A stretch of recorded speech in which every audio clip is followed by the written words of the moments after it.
The MLB GM meetings took place in Scottsdale from November 7th through 9th, but were cut a half day short due to a virus that was spreading. There are now also some rumors that are spreading out of the GM meetings, as the insider reporters who were at the meetings are now releasing articles talking about what they heard on the inside. And Seattle Mariner fans are now pointing out a single paragraph that Bob Nightengale included in his article talking about the GM meetings, in which he states that free agent starter Blake Snell would love to sign with his hometown team, the Seattle Mariners, but they don't have a need for starting pitching, is what Nightengale states.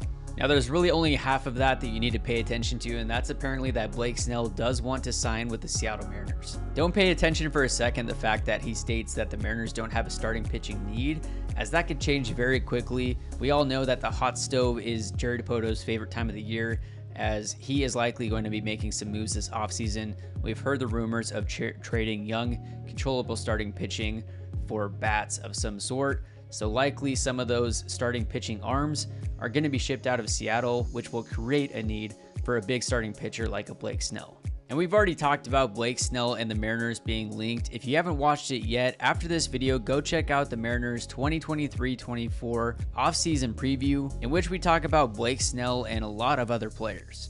And like we've all heard in the past, Seattle is known to be a pitcher-friendly ballpark, hard to sign free agent hitters, easy to sign free agent pitching.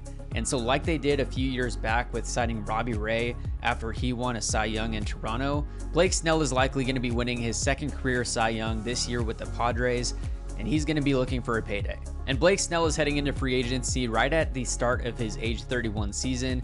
Back when Robbie Ray signed with the Mariners after his Cy Young year, he was heading into his age 30 season. But you might see some similarities with the contract that Blake Snell will be getting compared to Robbie Ray. Robbie Ray got a 5-year, $115 million contract.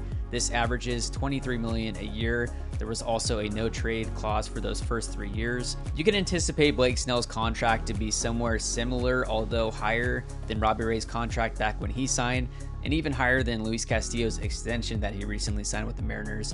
You might see Blake Snell getting somewhere between $25 to $30 million on an annual basis for somewhere around 5 years.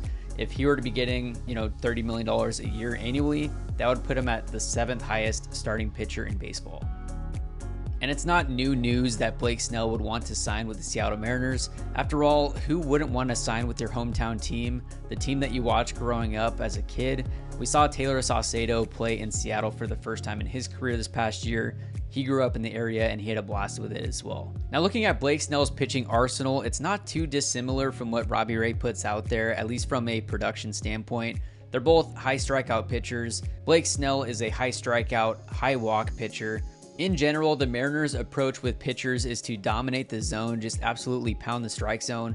Blake Snell is not exactly that type of pitcher, but he does get a ton of strikeouts to make up for those walks. As you can see here with Baseball Savant, his pitching run value is in the 100th percentile. His breaking and off-speed run value are right around the same at the 100th percentile. His expected ERA is high, his expected batting average. Whiff percentage is very high, strikeout percentage is very high, walk percentage just the 4th percentile. He strikes out 31.5% of the batters that he faces.